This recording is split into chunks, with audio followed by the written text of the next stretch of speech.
Hello, good morning, good afternoon, or good evening, wherever time it is where you are. Welcome and thank you for tuning in. Scholastic is celebrating Black History Month with Share Black Stories, showcasing books that center Black lives and Black joy that will resonate far beyond a single month of the year. I have the honor of introducing you to the future of Black excellence who are doing the work, gaining success, and sharing their talent, making Black history right here, right now. So let's kick off the program.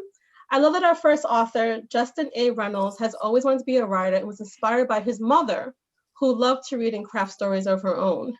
His debut novel, Opposite of Always, received a great deal of attention. It's been published in 19 languages, hit many best of year lists, and sold the film rights. But most of all, Justin has said that the coolest thing that has happened to him is meeting so many kids who are excited to see two Black kids in the cover and be the heroes in a story. Speaking of heroes, raise your hand if you've seen the amazing movie Miles Morales Into the Spider-Verse. Let me see hands. 10 times? I've seen it. I don't know how. Yes. Okay. Now raise your hand if you're writing the original Miles Morales graphic novel for kids.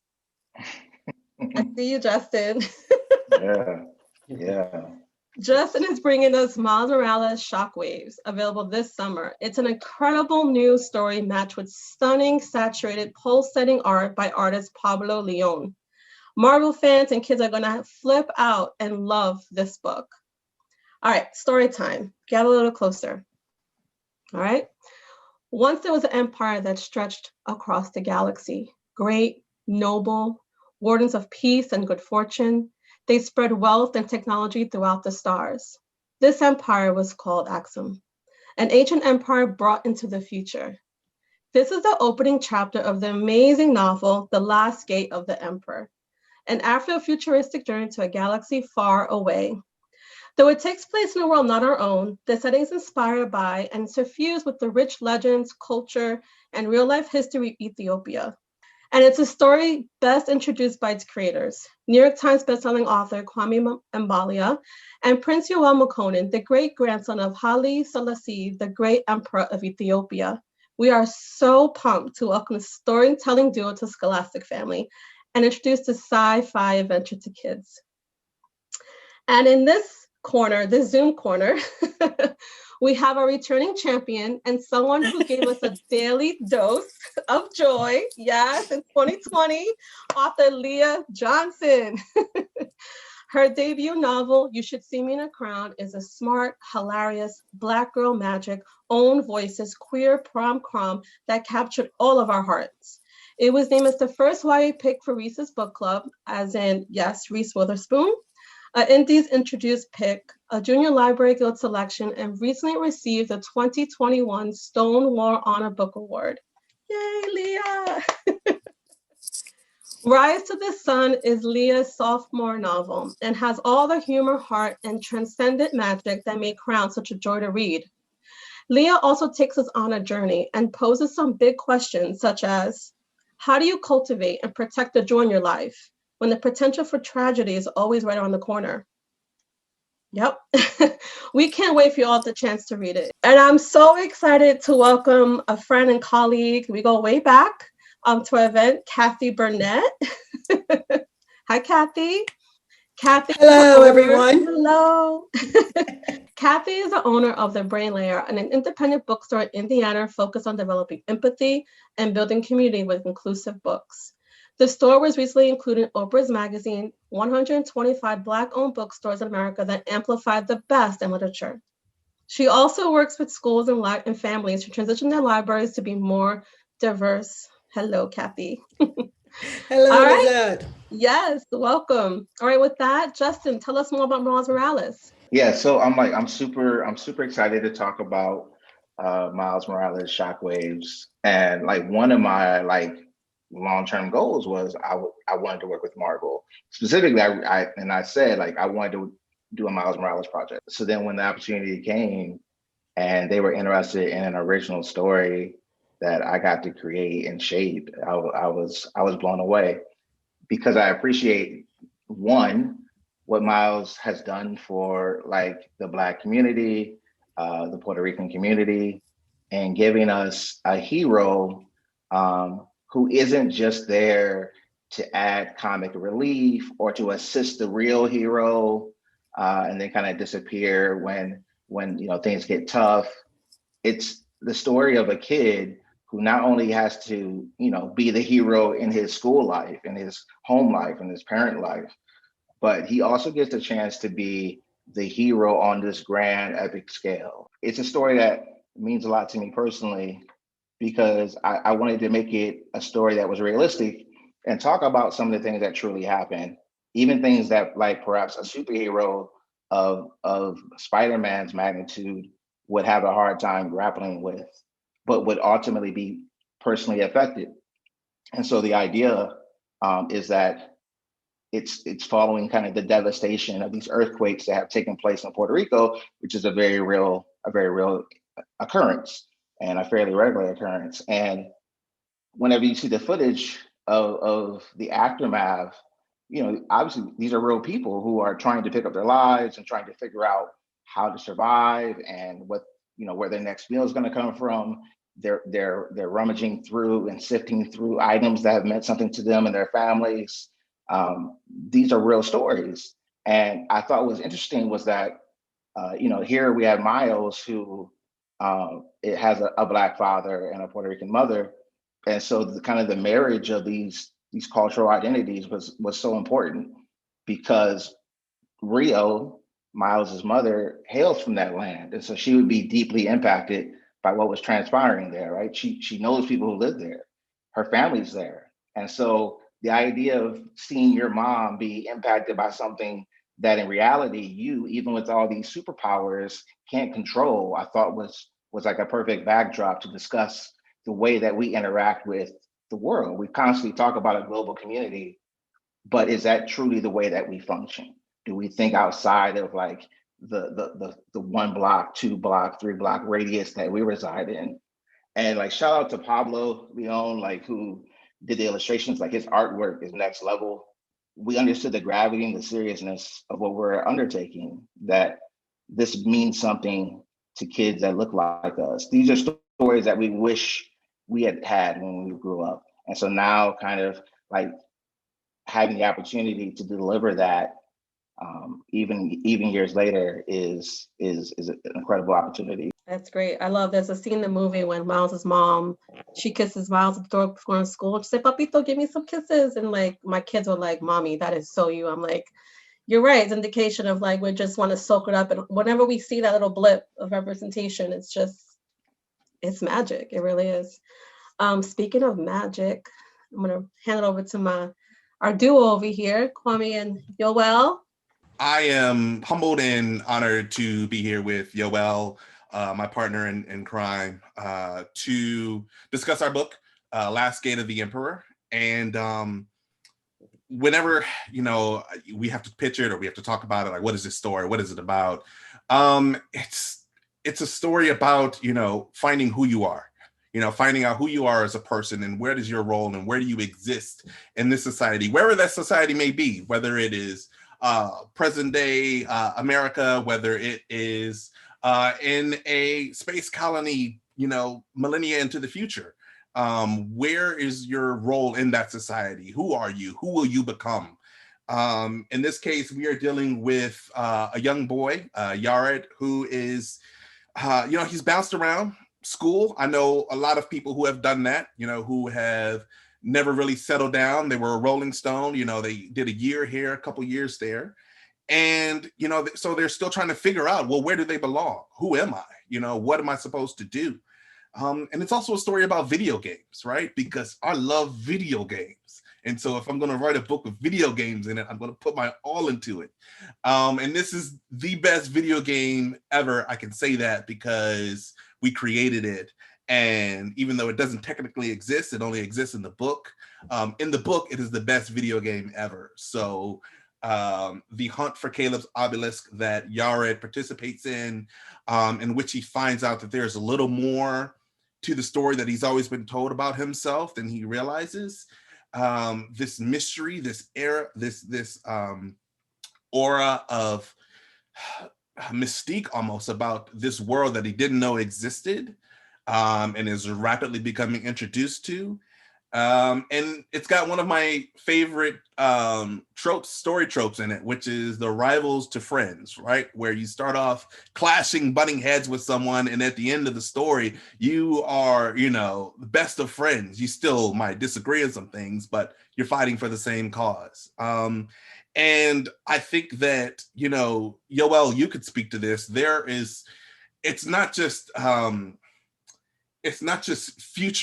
futuristic Africa that is suffused throughout the story, but a lot of historic Africa as well. Yeah, absolutely. And in one word, or in a few words, I would say Last Gate of the Emperor is a powerful Black story. Following in the footsteps of our dear departed Howard brother Chadwick Boseman. I want people to have the feeling of after they've seen Black Panther and feel this inspiration. And just like Kwame was saying, at this age is kind of the tender age where you're trying to discover who you are, and you need these kind of models to inspire you. And indeed, it's set in a futuristic Africa, which is cool of its own, because obviously Africa has to be portrayed as a thriving place with advanced technologies. But what's so great also is that we've infused it with elements of the real world, like real Ethiopia, the real history. And so that people can, and our young readers especially, can hang on to that it's like a Wakanda, but it's a real Wakanda. There is a real place that's called Ethiopia, and has this history since 3,000 years, going back to the Empire of Aksum. And it's a great civilization of the world, and people are not as familiar with it. But especially people of African descent, people in Africa, Black people in America and the West Indies. This history is important to have a narrative of how powerful and how much contribution and how much society, how developed, and how many contributions to literature and science and trade, and that we've been this place of great thriving life. And unfortunately, the narrative about Africa in general over the past few years has not been always great, So this story, you see it through the lens of Yared and his bionic lioness, because obviously we needed to have that. And he's basically kind of taking on this adventure and, meeting the challenge with all this courage. I'll just say that Last Gate of the Emperor is a futuristic Africa, which will be very entertaining, but will have a lot of educational components too, which I think is very important. So really excited for people to read it. Leah, you're up. Hello. Hello. Oh my goodness. Let me start by saying I am so thrilled not only to be on this panel, but to be at a house that is so interested in cultivating different stories about members of the diaspora. It's incredible. I know for me, and probably for y'all too, this was like not the case when I was coming up. So to have these stories to look to and to be inspired by, even in my adulthood, is really, really exciting. I am the author of You Should See Me in a Crown, which came out last year, but I have a new book coming out called Rise to the Sun. Rise to the Sun is about two girls named Tony and Olivia who are coming off of two very difficult years and are in pursuit of one last epic weekend before they embark on the rest of their lives. So the two of them go to a music festival in hopes that it will illuminate for them some sort of hope or adventure or something that's going to reinvigorate their faith in humanity, which is kind of a lot of pressure to put on a music festival. While they're there, they run into each other and realize that they're going to have to rely on each other in order to accomplish all the things they want to accomplish over the course of the weekend. But because it's a Leah Johnson novel, shenanigans ensue. They come up against a number of challenges, and in the end, spoiler alert, they fall in love. Every book I write is the book of my heart. But this book takes a special piece of me, which is this love of live music and the communal joy that we have when we get to spend time together in those spaces, what it feels like to become brothers and sisters and family with strangers who are standing next to you when you're screaming at the top of your lungs, what it's like to be young and unsure and scared, but also hopelessly hopeful about the future and what it might hold for you. I really, really hope that folks like this story. I hope that it touches people. It brings us to a different space, one that we haven't been able to inhabit physically for the past year. And I hope that this story inspires young queer Black girls everywhere to know that you don't have to be loved in spite of your queerness, but you can be loved for the whole of who you are. You can be a little weird and a little scary acting and a little chaotic, and you can still get a happy ending. Beautiful message we all need. All right, well, we're gonna open up the floor, talk a little bit deeper about this topic and all these amazing books. Kathy, you wanna start us off with that? Yes, I'm so excited to be here to talk to these authors who I love, who I've read all of your books. It's an honor for me to be on this panel with you. And this panel is called Books That Will Go Down in History. It's also February, where America celebrates Black achievement, because it can only happen in 28 days, no other time. I think about that, think about the need that we still have to have a Black History Month. How will your book change that or add to it? Where does your book fit in Black history? So when I started writing You Should See Me in the Crown in 2018, I looked around at the landscape because I didn't know how to write a book. And so I was like, okay, well, maybe I should just draw inspiration from somebody else. And so I was looking for other stories about queer Black girls that I could use as sort of like a jumping off point to think about my own story. And CCBC released a study that year that said in the 3 years prior to 2018, there had been maybe 20 books over all 3 years that had a Black girl as a main character. And of those 20 titles, only one of them had a Black queer girl as a main character. And the book wasn't even specifically a romance. It was Little and Lion by Brandy Colbert, which is also, funnily enough, the first and only, like the first Black woman to ever win the Stonewall Award for children's literature. And so when I think about what it means to be a part of living history, what it means to join into a continuum of Black authors and queer authors, I think about the vast emptiness of the space that I wrote into when I started this book. And whether it had been because other people had like tried and not been given access to that space before, or the stories just hadn't been given the resources they needed to reach the audiences they should have reached.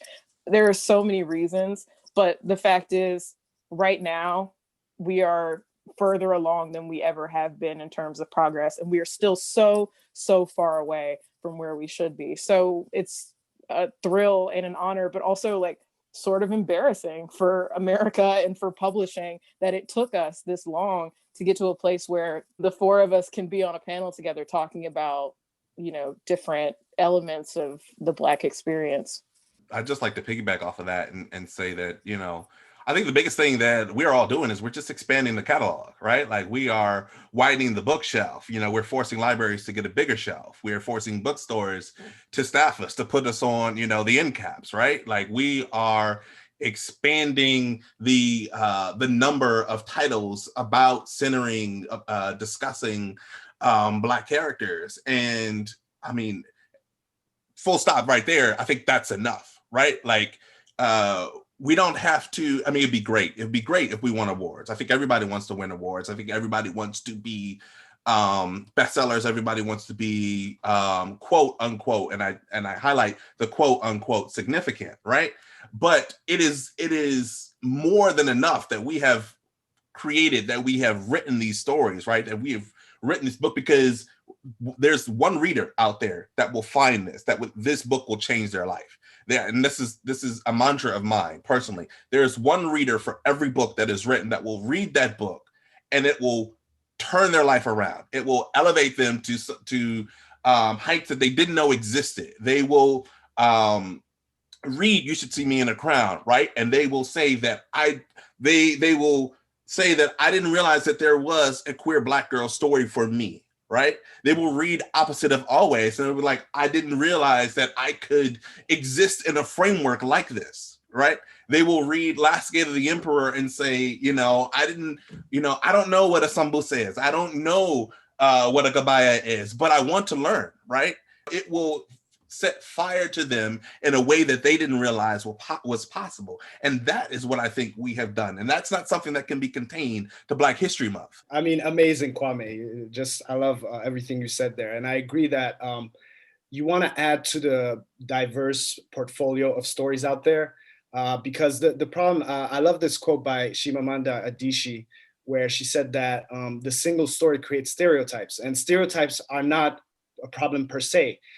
They're not necessarily untrue, but they create just a single story, and you ascribe a certain people or region of the world or type of identity traits in a single way. And that doesn't do service to the truth. It doesn't do service to people, how they understand the world.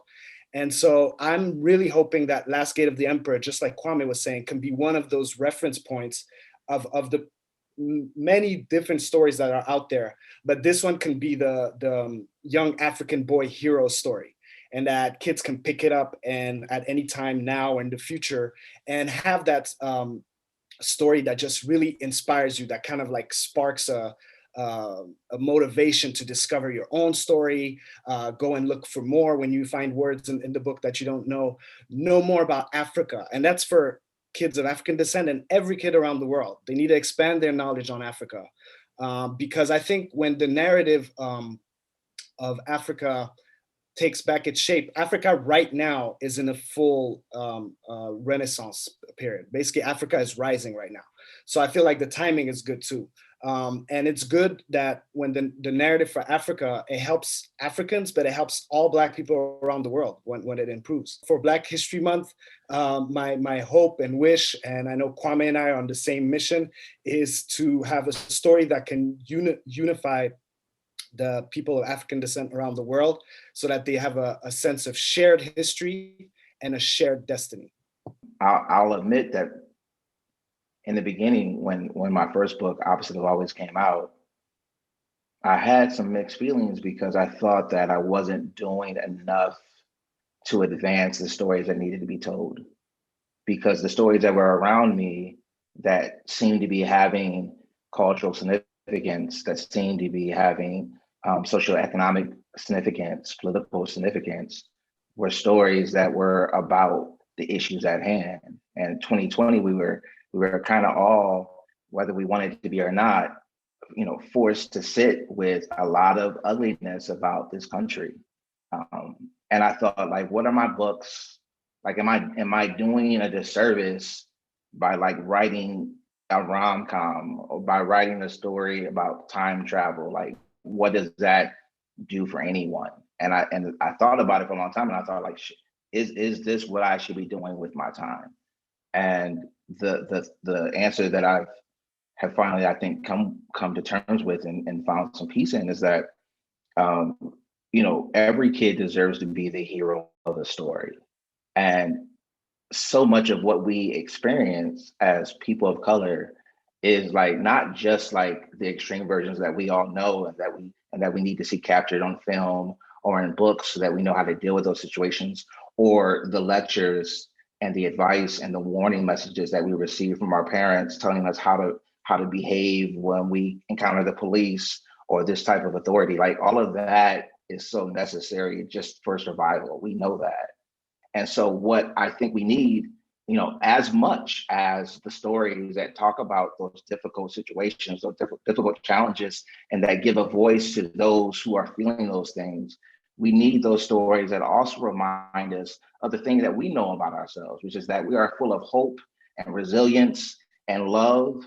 And I'm not just saying it as a bias, but like the Black community is probably the most open community, the most vulnerable community to allow other people in to experience what we have. Like, we're so accepting and so welcoming, because in reality, what we really want, we want harmony. We want to be able to tell our stories. We want to be able to share those with our children. We have a pride in who we are, where we've come from, what we survived, where we're going. We know we have so far to go, but like when we combine all of the stories, even on this panel, it's like we're running the full gamut of what it means to be a Black person in 2021, and maybe even more so, what we continue to aspire toward, the kind of world that we're trying to create for the kids who are coming up. I don't know if there's any greater opportunity as a writer, any more work more important than writing for young people right now, to be able to say, hey, you are not only beautiful and bold and powerful, whether you have a cape or whether you are a queer Black girl and in Texas, whether or not you are a sci-fi, futuristic African fighter, explorer, like you are important, you are whole. I love the way you articulated that Black people are not a monolith, that it takes all the stories, both the civil rights, the joy, all of that has to come together to tell the picture of who we really are. I love that. And I also liked listening to you mention these Black authors who inspired and informed your writing.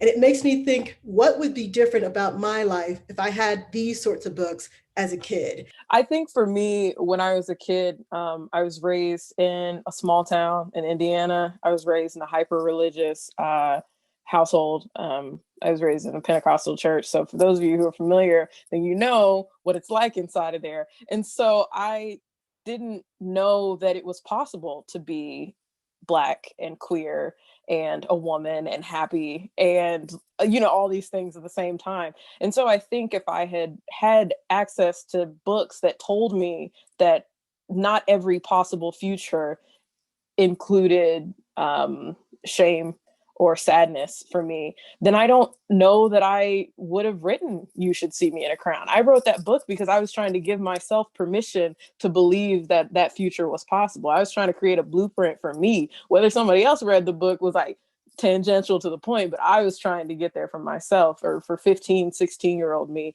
And so I think it's just permission giving when you have these books on shelves and you get to be a kid and see like, man, it is possible to have the life that I deserve. And so, I think whether you're writing like contemporary love stories or you're writing like incredible, fantastical, Afrofuturist, like stories, I think at the end of the day, all of it still sometimes feels like a fantasy to me, that like we get to have this. We can, and we get to stake claim to it, if nowhere else than on the page. And eventually we can also do that in our lives if we just, believe it. And so, yeah, give more Black books to kids, man. I'm just like, now I'm getting worked up. Wow. Okay. Yeah, that's very powerful, Leah, because I feel I'll piggyback off what you're saying of being able to see yourself in a story is so powerful, and to have that diversity of stories. Because I grew up actually in France. And when I was a kid, the only book we had with a Black protagonist by a Black author was called L'Enfant Noir, which I think translates to The Dark Child, or it's by Camera Light. And it was the one story among all these others, and it was great. I really loved it. It was very spiritual. It had a lot of African tradition in it, but it was also set in a time where it was the author, basically his biography of how when he grew up, his country was colonized. And so I remember thinking that was already in conflict a little bit with what I thought, where I was like, Ethiopia was never colonized. That's not the only story out there. But I just knew that for my class, everybody was just like, okay, that's a de facto state for Africans. And so if I had books like Leah's or Jason's and Kwame's Tristan Strong, which is such a groundbreaking story about a young Black kid, taking matters in his own hand, and he has power. And I think it just helps you understand what direction you want to go in, understand yourself. And so I'm also, just with all the authors here, advocating for more Black books, more Black stories. They're not only good for Black people, but also for all other people. So it's actually very subtle, but people kind of, those stories internalize, and then that becomes your worldview. So it's important to have a bunch of different stories for people to relate to. Growing up, like Toni Morrison lived in Lorain, Ohio, which is like right next door to where I was from, and it's the town that my dad was born in, a steel mill town. And so to have someone of that magnitude, like who was like a god to me, to be able to read her work and say like, oh, she's someone who comes from the same soil that I come from. Like I can, if I worked hard enough, I'm not going to be Toni Morrison, but if I worked hard enough, I have an opportunity to share the messages that are within me, the stories that I want to tell.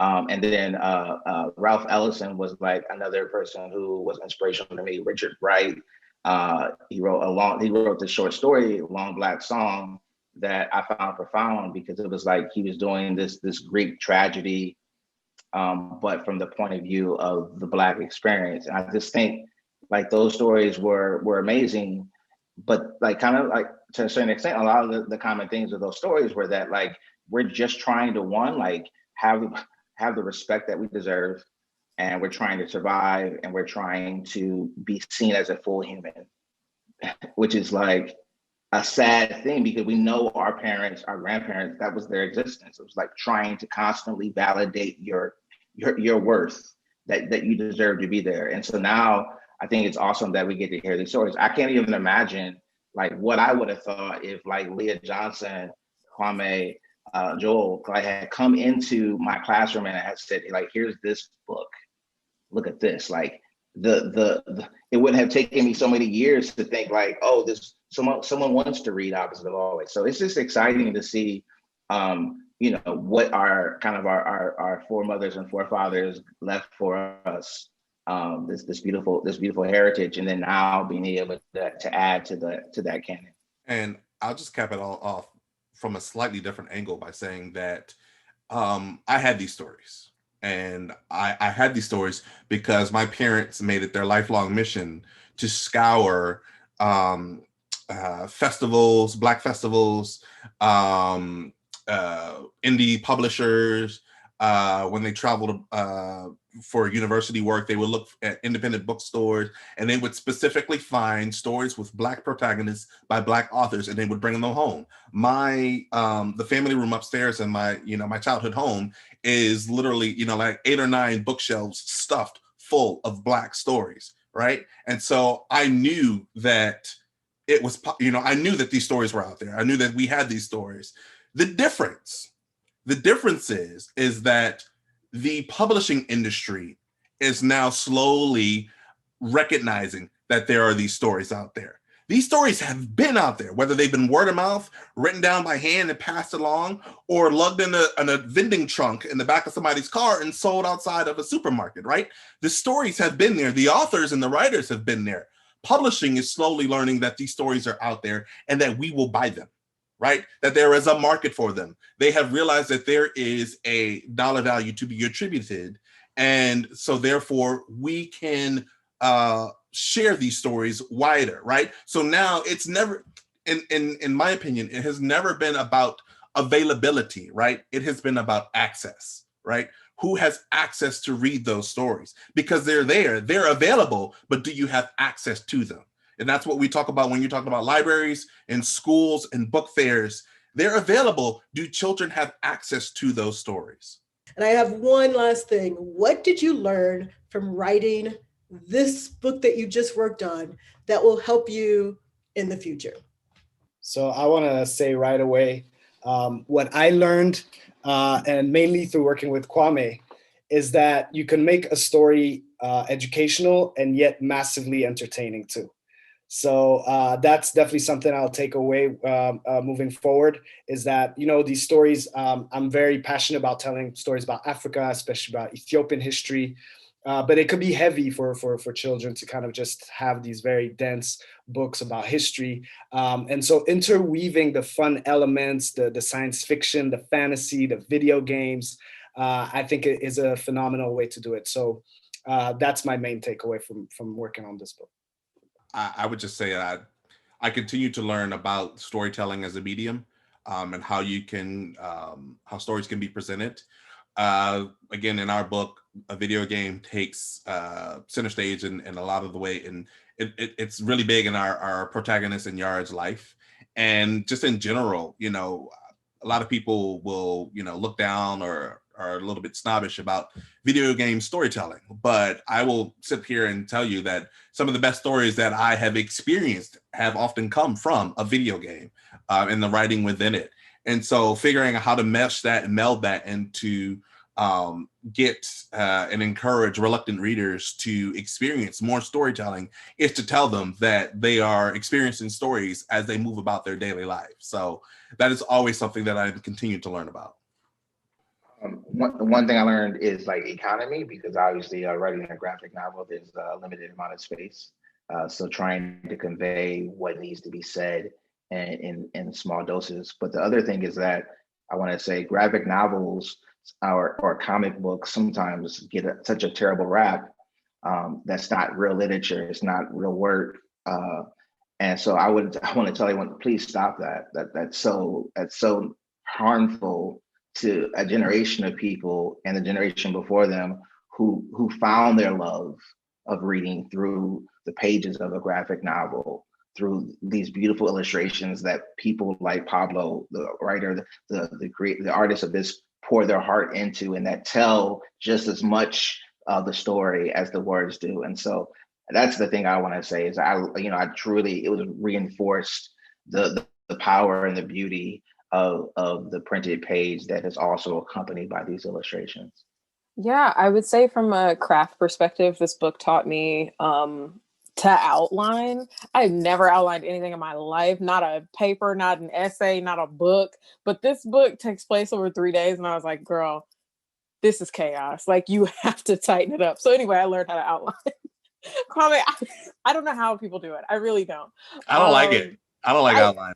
I hate it. It's quite literally the bane of my existence as a writer. But now I have to do it for every book because I rewired my own brain.